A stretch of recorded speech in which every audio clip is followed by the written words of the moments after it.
Hotman Paris tolak bantu Lisa terkait isu perselingkuhan Ridwan Kamil, sarankan Atalia lapor polisi. Kabar isu perselingkuhan Ridwan Kamil dan Lisa Mariana turut membuat pengacara kondang.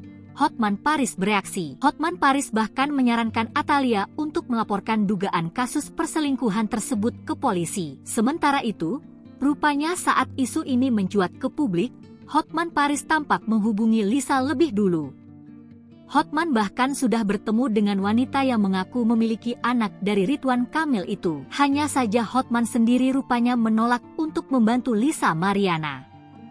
Hal itu tampak diungkap Lisa Mariana kepada pengacara Sunan Kalijaga. Terlepas dari hal itu, Hotman Paris membahas soal tindakan yang bisa dilakukan istri sah saat mengetahui suaminya selingkuh dengan wanita lain hingga memiliki anak. Hotman menyarankan kepada istri sah untuk melaporkan suami dan selingkuhannya ke polisi atas kasus perzinahan. Hotman menilai bahwa pelaku dalam kasus perzinahan nantinya bisa dijadikan sebagai tersangka.